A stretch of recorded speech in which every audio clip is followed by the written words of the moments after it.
जिल्हाधिकाऱ्यांनी तो सगळी जागा ताब्यामध्ये घेतली आणि कॉर्पोरेशनकडे हँडओव्हर केली। कॉर्पोरेशननी आता तिथं पत्रा मारलेला आहे। आता तिथं ज्यांनी ज्यांनी हायकोर्टात गेले, जे कोणी सुप्रीम कोर्टात गेले, तिथं न्यायव्यवस्थेने जो काही न्याय द्यायचा आहे तो दिलेला आहे। त्याच्यामुळे तिथं आता कुठली अडचण राहिलेली नाही। शाळा शक्य आहे दादा तिथं, कारण खूप आता बघू, तिथं 100 वर्षापूर्वीची शाळा होती। सुरुवात ज्ञानज्योती सावित्रीबाई फुलेंनी तिथं न केली, क्रांतिज्योती सावित्रीबाईंनी। त्याच्यामुळं त्यांना एक आठवण पण राहिली पाहिजे पुढच्या अनेक पिढ्यांना, इथं विशेषतः मुलींना, की आपल्याला पहिल्यांदा मुलींची शाळा क्रांतिज्योती सावित्रीबाई फुलेंनी सुरू केली। अशा पद्धतीनं या सगळ्या गोष्टी त्या बाबतीमध्ये होतील। म्हणून ज्ञानज्योती सावित्रीबाई फुलेंचे चांगल्या पद्धतीनं तिथं शाळा करायची। आता मी आयुक्ताला विचारलं की आपण त्यांच्या नावाने ती शाळा सुरू करतोय, त्यावेळेस काही तज्ज्ञांचा पण आम्ही सल्ला घेणार आहे, किंवा तुम्ही जर त्या क्षेत्रातले तज्ज्ञ असाल किंवा तुमचं काय मत आहे, यांचं काय मत आहे, आणि इतरांची वेगवेगळ्यांची मतं घेऊन त्याच्यात जो चांगला पर्याय होईल, ऑप्शन 1, ऑप्शन 2, ऑप्शन 3, ऑप्शन 4 असे 4-5 हेरिटेजचं काम करणारे आता आपल्या पुण्यामध्ये देखील बऱ्यापैकी हेरिटेजचे कामं करणारे लोक आहेत। आपलं पाठीमागे तुम्हाला आठवत असेल आपलं विभागीय आयुक्त कार्यालय आपण त्यांच्याकडनं करून घेतलं। आता ससूनची काही कामं त्यांच्याकडनं चाललेली आहे। मध्ये भाऊसाहेब रंगारी आपलं जो 5 मानाच्या गणपतीपैकी एक आहे, त्यांनी पण फार सुंदर काम मी मध्ये गेलो होतो पाहायला, चांगलं काम केलेलं आहे। ते हेरिटेज काम करणाऱ्या आर्किटेक्टलाच दिलेलं होतं। तशा प्रकारे कॉर्पोरेशन आणि राज्य सरकार मिळून ह्याच्यामध्ये पुढाकार घेईल। दादा, डीपीडीसीची बैठकीचं काय, कारण तुम्ही पालकमंत्रीपदाची जबाबदारी घेतली, मात्र अजून घेतो, काळजी करू नका, निधीवरून काही तुम्ही काळजी करू नका। साधारण महाराष्ट्रामध्ये 36 जिल्हे आहेत। 36 जिल्ह्यामध्ये वेगवेगळ्या भागामध्ये जसं सूत्र ठरवलेलं आहे त्या सूत्राप्रमाणे होईल। सोलापूरला राधाकृष्ण विखे पाटलांनी सूत्र ठरवलं होतं, 3 पक्षाला साधारण कशा कशा पद्धतीने द्यायचं, तशाच प्रकारचं सूत्र मी इथं ठरवलंय। माझी परवा चंद्रकांत दादा पाटलांची पण चर्चा झालेली आहे आणि आपल्याला खमंग बातम्या मिळणार नाही अशी काळजी नाही। दादा, भुजबळ साहेब नाराज आहेत जरांगेंवरनं, जरांगेचे जास्त पाटलांच्या सभा आहे, त्यांच्या शेवटची तारीख आहे,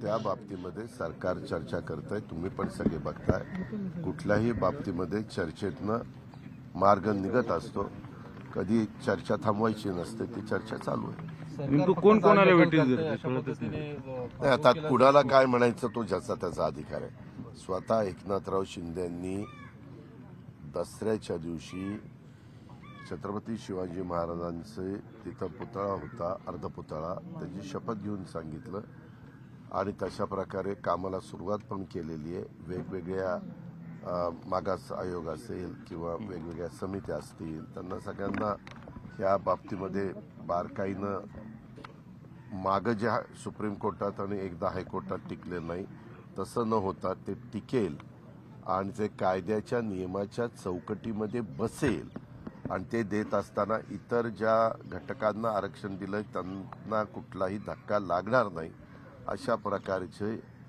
काम सरकारचं चाललेलं आहे। हे सभागृहामध्ये देखील एकनाथराव शिंदे साहेबांनी सांगितलं, आम्ही सगळेजण त्याचे साक्षीदार आहोत आणि वेळोवेळी मीडियाशी पण ते बोललेले आहेत। आम्ही पण वेळोवेळी मीडियाला सांगितलेलं आहे। जरांगेंचे डिमांड रोज बदलत जातात, तो त्यांचा अधिकार आहे। दादा, त्यांनी एक नवीन मागणी केली की ऐकून घ्या, मुलालाही कुणी काय मागणी करावं हा ज्याचा त्याचा अधिकार आहे।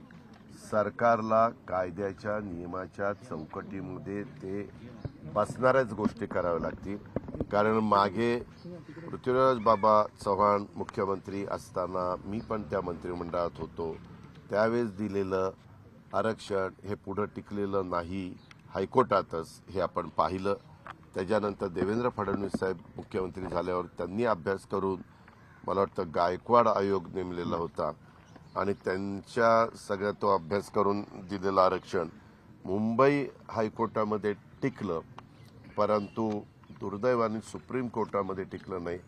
शेवटी न्यायव्यवस्था कायद्याच्या नियमाचा वकिलांनी वेगवेगळ्या प्रकारची भूमिका मांडलेली असते, त्या सगळ्याचा विचार करूनच निर्णय देत असतं.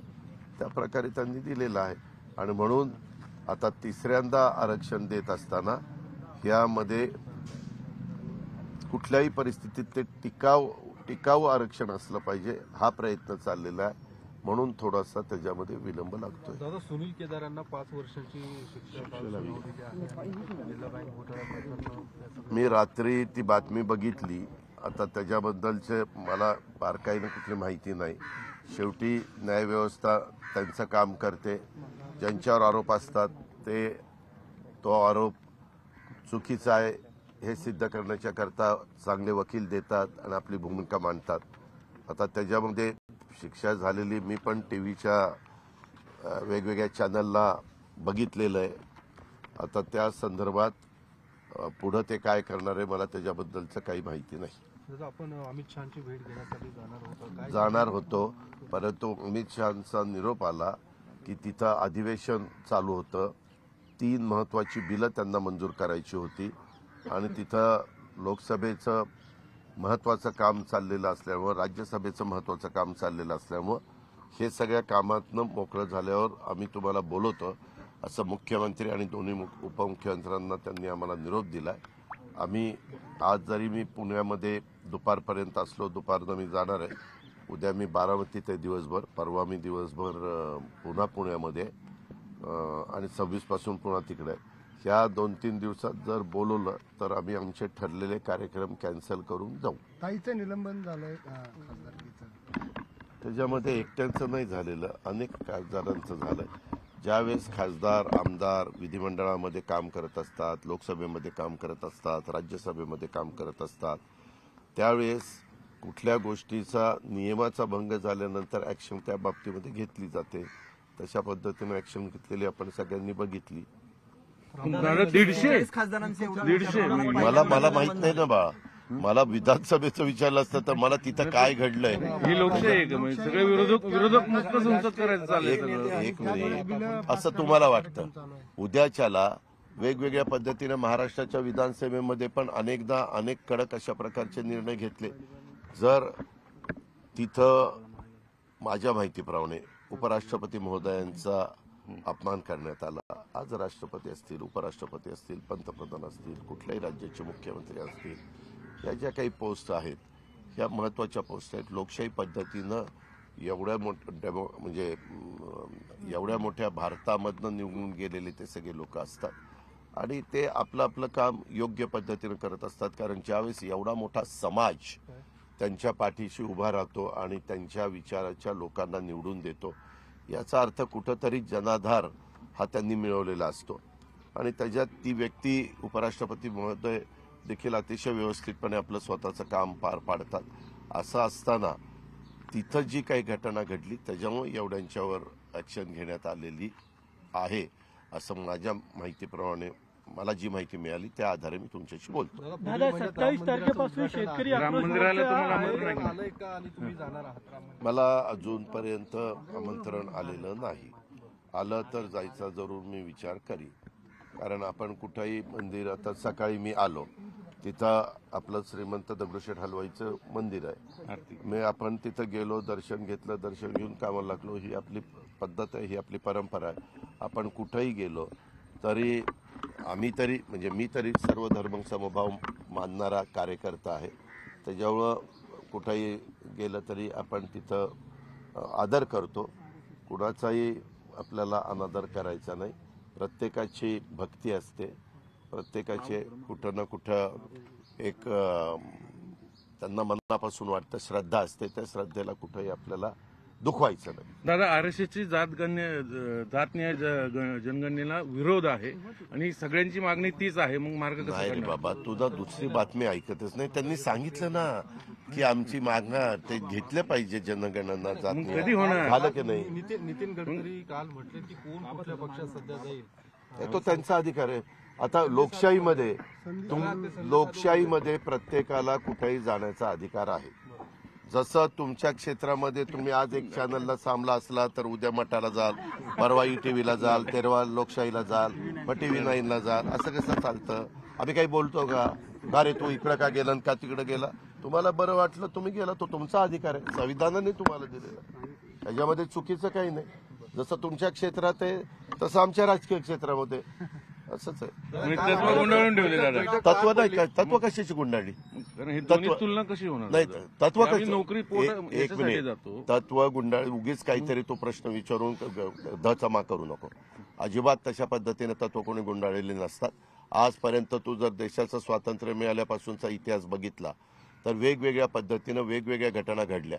इंग्रजींनी पण आणीबाणी आणली, त्याच्यानंतर काय घडलं, वेगवेगळ्या विचाराची लोक हे एकत्र आलेले तुम्ही बघितलं ना. त्याच्यातनं जनता पक्ष स्थापन झाला.